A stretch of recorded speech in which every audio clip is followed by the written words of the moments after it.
नमस्कार बंधुरा देखो आज के आमी एकटा रेसिपि बानाबो चिंगड़ी माछ दिए। कड़ाईटा बसिए दिलाम, गैस जेले दिलाम, एकटू समय निচ্ছি गरम हওয়ার জন্য। तेल दिए दिलाम, तेलटाও एकटू गरम হোক। এবার আমি পাঁচফোড়ন দিয়ে দিলাম। ফোড়নে দিয়ে দিলাম কিছুটা পেঁয়াজ কুচানো, এর মধ্যে একটু রসুন দিয়ে দিলাম কুচানো, দিয়ে দিলাম এবার চিংড়ি মাছটা। এবার ভালো করে মিশিয়ে নেব। এবার টুকরো করে রেখে দিয়েছিলাম পেঁয়াজ, সেটাও দিয়ে দিলাম। ক্যাপসিকাম দিয়ে দিলাম, কাঁচা লঙ্কা দুটো চিরা দিয়ে দিলাম। যে যেরকমের ঝাল খাবে সে সেরকমই দেবে। এর মধ্যে নুন আর হলুদ পরিমাণ মতো দিয়ে দিলাম। দিয়ে এটাকে ভালো করে একটু নেড়েচেড়ে ভেজে নিতে হবে। এটা কিন্তু গ্যাস কমিয়ে কমিয়ে করব। টমেটো দিয়ে দিলাম, বড় একটা সাইজের টমেটো। এবার এটাকে কিন্তু জল দেব না, লঙ্কার গুঁড়ো দিয়ে দিলাম কাশ্মীরি। এটা কষে কষে গ্যাস কমিয়ে কমিয়ে চাপা ঢাকা দিয়ে দিয়ে করব চিংড়ি মাছের ভুনো। বন্ধুরা এই ভুনোটা করে খেয়ে দেখবে কতটা ভালো লাগে। এই এক থালা ভাত খেয়ে নেবে, আর কিছু লাগবে না এই ভুনোটা দিয়ে খেতে।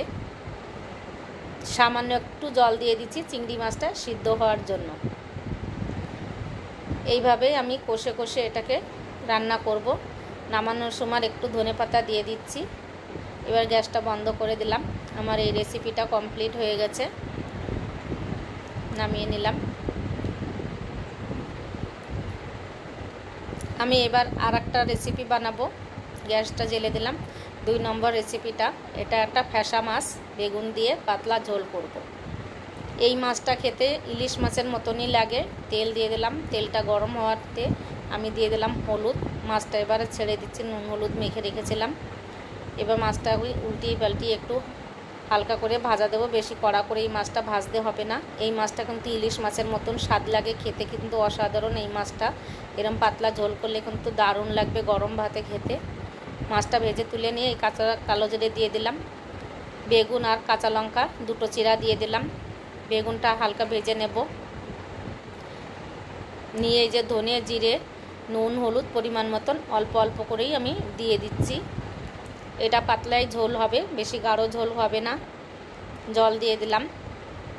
একবারে আমি মাছগুলোও ছেড়ে দেব।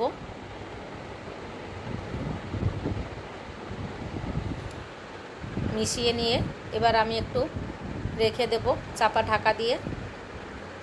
চাপা ঢাকাটা তুলে নিলাম। দেখো কত সুন্দর কালার হয়েছে। মাছটা খেতে কিন্তু অসাধারণ লাগে। তোমরা বাড়িতে এরকম ফ্যাসা মাছ এনে খেয়ে দেখো। নামানোর সময় ধনেপাতা দিয়ে এবার নামিয়ে দেব। গ্যাসটা বন্ধ করে দিলাম। এবার ঢেলে নিচ্ছি একটা পাত্রে। দেখো আমার রেসিপি কমপ্লিট করলাম। এই যে দুটো রেসিপি বানালাম। টাটা, নমস্কার, ভালো থেকো।